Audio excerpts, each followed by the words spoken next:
អូនប្រុសរបស់នាងម្នាក់ទៀតគឺឈិនហងបាននាំមិត្តស្រីឈ្មោះវីវីមកលេងផ្ទះគ្រាន់តែជួបអ្នកនាងឈិនយានភ្លាមវីវីដែលមិនស្គាល់មុខបងស្រីសង្សារក៏បាននិយាយទាំងច្រងៀង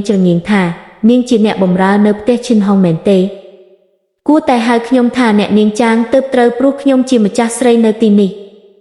ចរិតពិតរបស់វីវីនិងការមើលងាយម្ចាស់ផ្ទះវីវីបានបញ្ចេញចរិតក្អេងក្អាងដោយប្រើអ្នកនាងឈិនយានឲ្យទៅដងទឹកមកឲ្យនាងផឹកថែមទាំងជេរប្រមាថថាអ្នកនាងឈិនយានធ្វើការមិនកើតទឹកក្តៅពេកផឹកមិនបាននាងបាននាំមិត្តភ័ក្តិមកអួតពីភូមិគ្រឹះដ៏ស្កឹមស្កៃនេះនិងហ៊ានយកធូបកាបុរាណដែលជាកេតអាកត្រកូលឈិនទៅឲ្យមិត្តភ័ក្តិធ្វើជាកាដូទៀតផងដោយអាងថាខ្លួននឹងក្លាយជាម្ចាស់ស្រីនៅទីនេះនាពេលអនាគតអ្នកនាងឈិនយានបានត្រឹមឈរសម្លឹងមើលចរិតពិតរបស់ស្រីម្នាក់នេះដោយភាពអត់ធ្មត់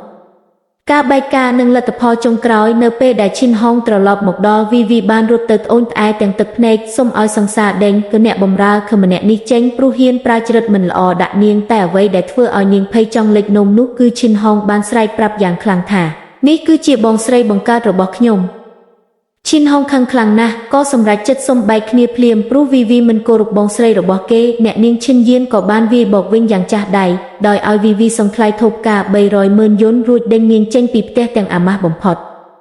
ផែនការជួបប្អូនស្រីคล้ายៗដើម្បីបំពេញបំណងចុងក្រោយរបស់លោកតាដែលកំពុងឈឺធ្ងន់និងចង់ឃើញប្អូនស្រីដែលបាត់ខ្លួនត្រឡប់មកវិញអ្នកនាងឈិនយានបានសម្រេចចិត្តជួលស្រីអ្នកលក់សាច់ជ្រូកម្នាក់ឲ្យមកคล้ายខ្លួនជាស៊ីយូប្អូនស្រីដែលបាត់ខ្លួនអ្នកនាងឈិនយានបានចំណាយលុយ1 លានយន់និងខំបង្ហាត់បង្រៀននាងយ៉ាងខ្លាំងដើម្បីឲ្យក្លាយជាអ្នកនាងម្ចាស់ដ៏ថ្លៃថ្នូរម្នាក់ល្បិចដណ្ដើមអំណាចរបស់បងប្រុសច្បងចរិតអាក្រក់គឺឈិនស៊ូបានដឹងរឿងសម្ងាត់នេះក៏យកមករារាំងមិនឲ្យអ្នកនាងឈិនយានឡើងកាន់តំណែងប្រធានក្រុមហ៊ុនគេបានយកភស្តុតាងរឿងកប្អូនស្រីคล้ายមកគំរាមអ្នកនាងឈិនយាននៅចំពោះមុខលោកតានិងសមាជិកក្រុមហ៊ុនទាំងអស់ដើម្បីទម្លាក់នាងចេញពីតំណែង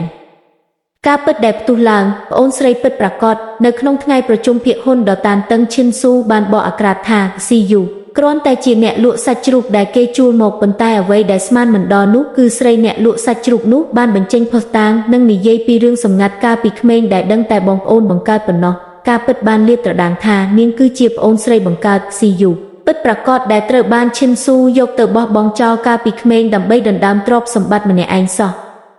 លទ្ធផលចុងក្រោយពកអាក្រាតទង្វើថោកទាបរបស់បងប្រុសច្បងរួចរាល់ស៊ីយូប្អូនស្រីពិតបានសម្រេចចិត្តប្រគល់ភាគហ៊ុននិងសិទ្ធិគ្រប់គ្រងក្រុមហ៊ុនទាំងអស់ឲ្យទៅបងស្រីដែលនាងស្រឡាញ់បំផុតគឺអ្នកនាងឈិនយានជាអ្នកមើលថែបន្តចំណែកបងប្រុសចរិតអាក្រក់ត្រូវបាត់បង់អ្វីគ្រប់យ៉ាងនិងត្រូវបណ្ដេញចេញពីត្រកូលឈិនយ៉ាងអាម៉ាស់បំផុត